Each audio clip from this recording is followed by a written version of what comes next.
Olá, tudo bem com vocês? Graça e paz. Eu sou a pastora Regiane, estou hoje aqui com o pastor Robert no canal Atualizado. Pastor, eu vim para a igreja, aceitei ao Senhor, agora estou com uma nova vida, oro, mas às vezes tenho pensamentos que não condiz com a minha nova vida, não condiz com a minha vida cristã. Às vezes tomo decisões que depois eu me arrependo, tenho raiva da decisão que tomei, fico com raiva de mim mesmo. Por que isso acontece? Quando isso acontece, pastor, às vezes eu penso, será que eu estava fora de mim quando isso aconteceu? É aí que muitos se enganam. Porque eles falam que essas atitudes que vêm de repente, você pode perceber que é no momento que eles estão nervosos, ou eles estão passando por circunstâncias que tá mexendo com as emoções dele, e é nesse momento que eles estão totalmente em si. O fato é que muitos desconsideram o que as ciências provam, o que a antropologia, a psicologia, a psicanálise, a sociologia e outras ciências na área das humanas que estudam a psique e o comportamento humano, falam e estudam, que é o período da infância, que é esse período onde nós construímos toda a nossa personalidade, é onde nós adquirimos características e muitas vezes vai tudo para o nosso inconsciente. E é isso que a gente desconsidera, todo esse processo de construção que a gente passou no período da nossa infância. Pastor, e como que se dá esse processo de construção em nós? Eu vou responder essa pergunta tua te fazendo outra pergunta. Okay. Tá? O que você se lembra do período da sua infância? Olha, pastor, eu não me lembro de muita coisa, não. Eu me lembro tem alguns flashes, assim, lá na faixa dos 5, 6 anos, de alguns episódios que me marcaram. É aí que tá. Você me fala de um período que você começa a ter alguma memória entre 5, 6, enfim, mas você pode perceber, traz a tua memória agora, que essas coisas que você se lembra, normalmente são coisas que te marcaram. Sim, que mexeram com as suas emoções. Foi. Quer boa, quer ruins. Normalmente são as ruins. Certo? Normalmente são os ruins. E episódios pontuais. Agora, quando você me fala de que você lembra de 5 e 6 anos, vamos pensar o seguinte. Vamos pensar aqui. Um ano tem 365 dias. Certo? Certo. Pensa bem. Multiplica 365 por 6. Por 6 anos de vida que você teve. São 2.190 dias de registros que vão ficando na sua memória de fatos, de sentimentos, daquilo que você ouviu, daquilo que você sentiu, nesse período que você estava sendo construído, que está tudo dentro da sua memória. Então isso fica dentro de nós? Sim, isso vai para o nosso inconsciente. Então o fato de nós não lembrarmos não quer dizer que nós devemos desconsiderar esse tempo. Não. Vamos pegar um exemplo assim. Você fica lembrando do período que você tirou a habilitação? De quantas vezes muitos bateram o carro, do nervosismo e tudo mais? Não. Mas está aí. Você simplesmente hoje entra no carro, você fica pensando, depois que você acostumou a andar de carro, você fica pensando o que fazer? Não. Você chega, liga o carro, coloca a partida e já vai. Por quê? Porque tudo isso está registrado na sua memória. E com o passar do tempo isso fica automático em nós. Isso vai para o automático, Então, vamos falar um pouquinho desse período de construção. Existem alguns psicólogos que eles falam que a criança, no seu período ali de infância, ele não tem a capacidade de formar pensamentos, de raciocinar. Alguns artigos apontam e alguns estudos falam que a criança, essa capacidade ela vai adquirindo com o tempo. Então, nos seus primeiros anos de vida, onde são feitos registros em suas memórias, você imita comportamentos, você reage a estímulos, certo? Você imita atitudes das pessoas, mas você não consegue formar pensamentos. Você não consegue formar um raciocínio. Certo? Sim. Só que, embora você formando ou não raciocínio, o seu caráter está sendo formado. E quando nós falamos de caráter, nós falamos de características. Então, é um período que você vai, embora já tenha um começo de uma personalidade, você vai criando e formando características.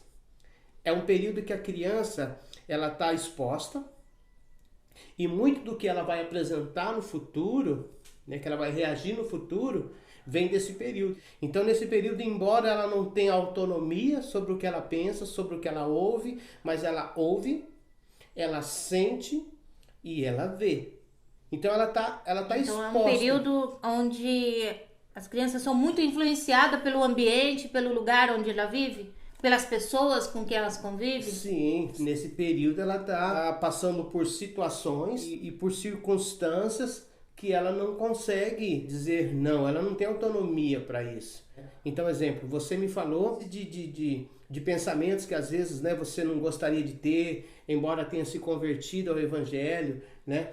Quando você fala de coisas que você reprova, né, de coisas que você hoje não gostaria de falar e de pensar, Freud vai falar que você está falando do período da fase do superego.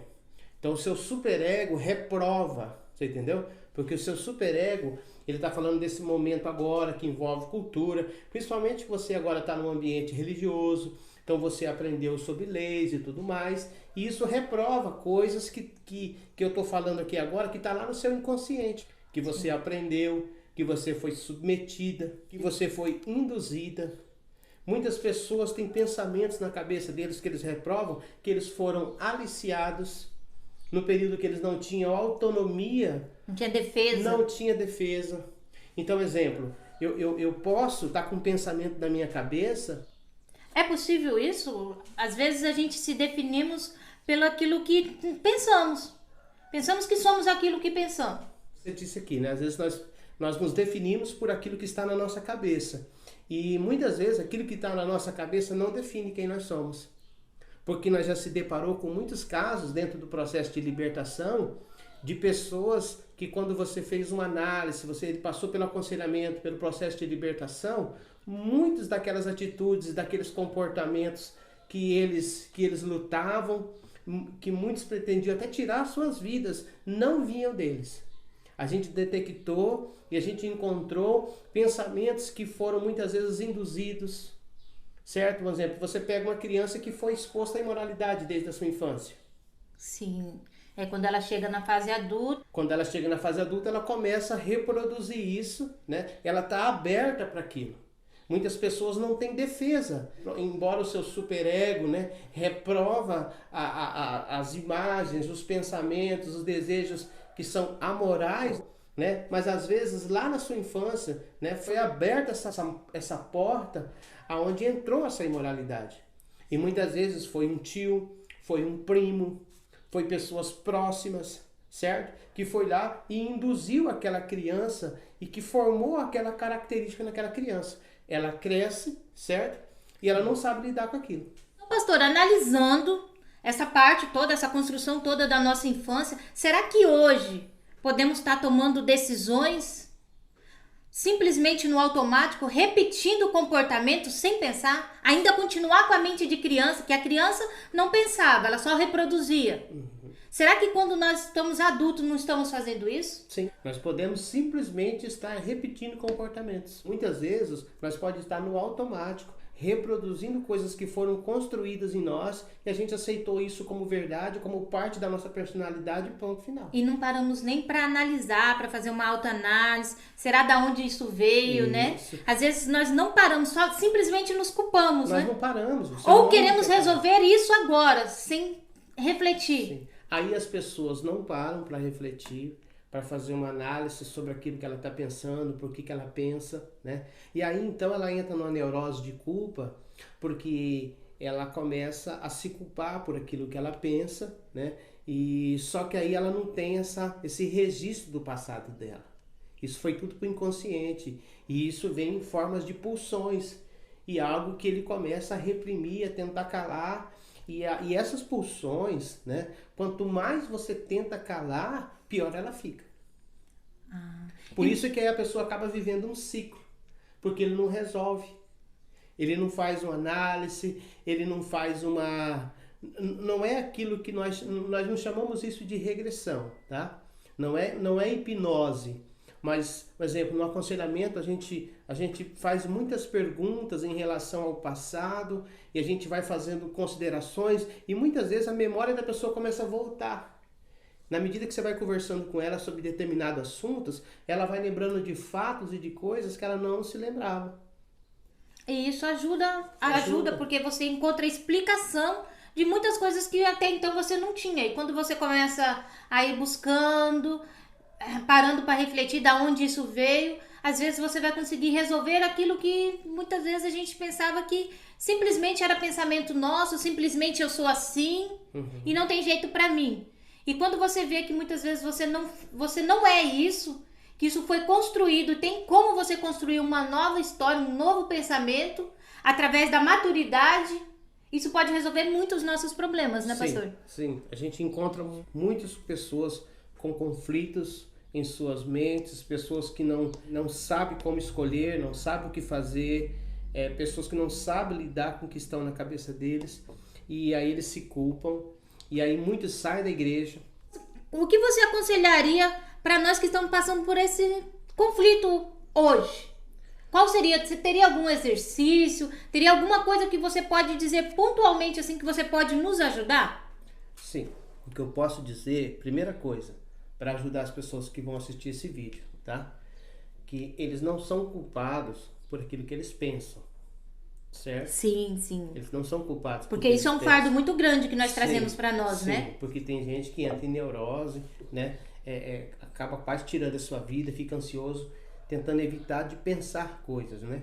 E não tem como impedir, não existe um capacete, não existe algo que a gente faça que inibe a gente de pensar. Até porque é bom a gente enfatizar que existem pensamentos que nem sempre são nossos. Sim, sim. As escrituras falam de Pedro, que foi influenciado por espíritos malignos, por Satanás. Quando ele chega em Jesus e diz, olha, você não pode morrer. E ele diz, olha, para trás de mim, Satanás. Mas sabe o que acontece, pastor?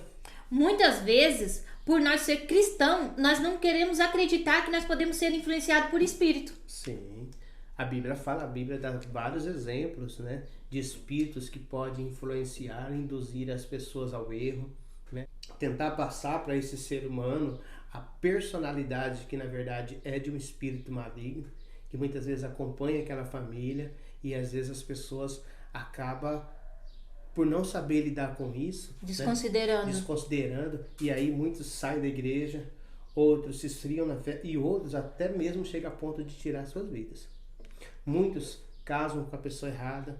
Pastor, seria legal no próximo vídeo... Achando que aquele desejo, que aquele pensamento vem dela. E a gente já passou por situações no aconselhamento pastoral, né? De depois da pessoa passar por aquele processo de libertação, ao próprio espírito maligno falar na boca da pessoa que aquele desejo não era daquela pessoa, era a indução dele. Sim, então, acontece muito essa parte, as pessoas desconsideram. Seria legal, pastor, no próximo vídeo a gente tá falando do poder dessa influência. Poder da influência do ambiente, das pessoas e até mesmo de espíritos, né? Sim, podemos fazer sim. Finalizando e respondendo a sua pergunta, alguns exercícios que a gente pode fazer para que as pessoas aprendam a lidar com essas situações, primeiro é parar de ruminar. Né? O que seria ruminar, pastor? É a pessoa ficar repetindo, né? Ele não deixa o assunto morrer, né? Ele fica nesse processo digestivo que nunca acaba. Há um tempo para tudo, né? E a pessoa fica nesse processo digestivo pro resto da vida. Por longo tempo. É como se fosse um luto que nunca acaba. Entendo. Né? Então ela precisa parar de ruminar. E por que ela fica com essas questões? Porque ela ora do jeito errado. Ela começa a orar. Ela vai pro quarto orar. Vamos pegar um exemplo assim. Ela tem um X pensamento na cabeça, certo? Um pensamento, vamos supor, de ódio, de revolta, o que for. E ela vai para a oração, aí ela fica só falando daquele problema, tira da minha cabeça. E Deus não é assim que funciona, tira da cabeça, porque você tem memória. O que a gente precisa é reorientar. O que a gente precisa é ressignificar, porque agora muitas pessoas estão no automático. Só que agora você cresceu. Você não é mais aquela criança. Agora, não sou mais aquela criança que precisa só reproduzir, que não pensava, que era indefesa. Sim, agora você tem força, né? Agora você é uma mulher, você não é mais uma criança, você amadureceu. Então agora você tem capacidade. Um exemplo, naquela época você era exposta a um ambiente e pessoas que você não tinha o que fazer. Agora você tem autonomia para sair. Sim. Você entendeu? Então você precisa reorientar a pessoa. É como se agora eu tivesse o controle. Agora você tem um controle. Então, o problema é que se a gente não parar para fazer essa análise, a gente vai levando isso pro resto da vida. Uma outra coisa que é importante a gente citar, que Jesus Cristo fala assim, ó, eu vim para trazer a espada e não a paz. E ali ele está falando isso dentro de conflito, num ambiente de conflito entre filho, pai, parentes, entendeu? Por causa da palavra de Deus. Então essa pessoa agora está recebendo um novo entendimento, certo? Então muitas vezes as pessoas não querem sentar na mesa, certo? Para dialogar. Eles não querem... Com medo do conflito. Eles não querem conflito. Eles não querem usar a espada, eles não querem atacar, eles não querem resolver aquela questão. E eles ficam com aquilo, com aqueles pensamentos na cabeça Sendo que muitas deles. vezes se sentar consegue resolver muitas dessas coisas do passado, Sim, que vai ajudar muito no hoje, né? Sim, sim. Aí a pessoa não fala, mas você percebe no dia a dia que ela vai soltando aquilo de outras formas, entendeu? Sim, sim. Parar de ruminar, chamar pro diálogo, né? Pro diálogo, compreender que a pessoa amadureceu e que agora ela tem autonomia, né? Então a gente pode estar fazendo isso em outros vídeos. Mas o que está na sua cabeça de ruim não define o que você é. Porque os pensamentos eles podem se alterar. Sim. Os pensamentos se alteram. Quando eu era jovem eu pensava de uma forma. Eu cheguei na minha fase adulto, penso de uma outra forma. Sim. E às vezes, até mesmo na minha fase de adulto, eu mudo o que eu penso. Sim. Estou sempre mudando. Por exemplo, você pega uma criança que foi exposta à violência, né? Ela pensa que ela é aquilo, ela foi exposta àquilo. Por exemplo, você já viu uma menina, uma criança de 5, 6 anos dizendo assim, ó, quando eu crescer o meu sonho é ser uma prostituta? Claro que não. Mas às vezes tem muitas situações que fazem Mas delas... às vezes, nesse período da infância dela, ela foi forjada no caráter dela, está aberta à imoralidade. E muitas vezes ela foi induzida por parentes, por pessoas próximas a ela desejar aquilo. E aí, então, hoje ela se define como isso. Só porque aquele desejo, aquele pensamento está na cabeça dela. Mas às vezes, aquele pensamento nem vem dela. Sim. Muito obrigado, pastor, por esclarecer nossas dúvidas. Estamos para isso. E que possamos fazer muitos outros vídeos para ajudar as pessoas, muitas vezes, que estão aprisionadas em pensamentos que não vêm delas. Espero ter ajudado você com essas dicas, né? Se de alguma forma esse vídeo te ajudou, ou você acha que vai ser útil para outras pessoas, deixe o seu like, se inscreva no nosso canal, deixe o seu comentário, ok? Se você quer dar para nós algumas sugestões de alguns vídeos e de alguns temas, tá bom? E como eu sempre tenho dito, com Cristo só vai melhorar. Até a próxima. Até a próxima.